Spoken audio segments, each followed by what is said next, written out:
Itong mga vloggers ba yan? Content creators yan.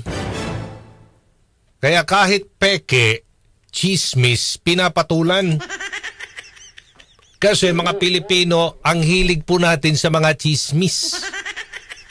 Mahilig po tayo sa mga, ewan ko lang ha, yung bang,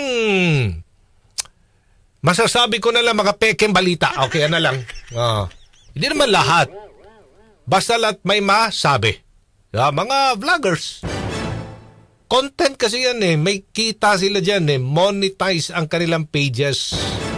Tayo naman sa XL, RMN, maging sa sarili kong FB page, bayan, dumaan ho yan sa mga editor natin dito sa XL, DZXL. Ito po mga vloggers, hindi po dumaan yan sa editorial board. Merong mga ganun sa mga editor. Bira lang bira ang mga yan. Kasi gusto ng mga tao, lalo na, di ba? May mga vlogger coming from the opposition.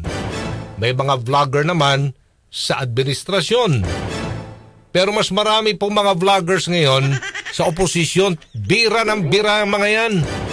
Oo, kakampi po ng iilang mga politiko. Hindi ko alam kung bayaran. Baka tumanggap. Malamang. Iba naman, may mga vlogger sa ibang bansa. Bira ng bira sa Pilipinas. Hindi na lang talaga tumulong ka na lang kaya. Marami yan. Bira ng bira kasi alam nila ang criminal liability ay territorial in nature. Okay, ganun. Pero meron tayong cyber libel.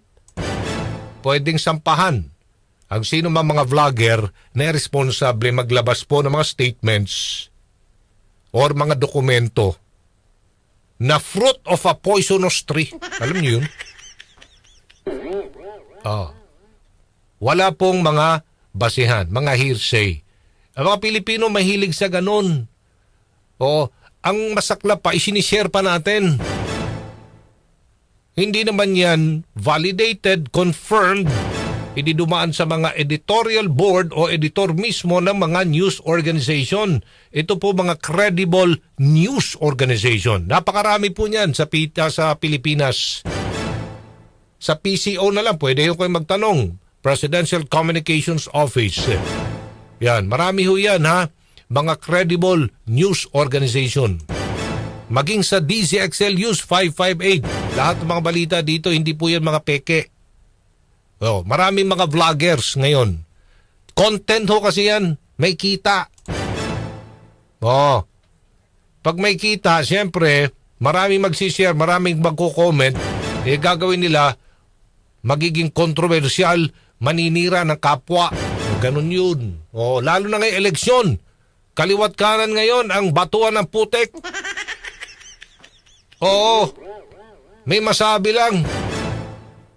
Ganun. At saka tingnan yung mga vloggers, yung ibang vloggers. Ewan ko lang, dumaan ba sa pagiging reporter yan? Naku, hindi. Maliban na lang sa iba, talagang dumaan yan. Mga dating broadcaster, bira ng bira. Kasi wala na, no? Doon na lang siguro, nagretiro na. Pero kumikita ang kanilang mga pages. Ganun po yan, bayan. Sige, Cordapio Velarde, good morning!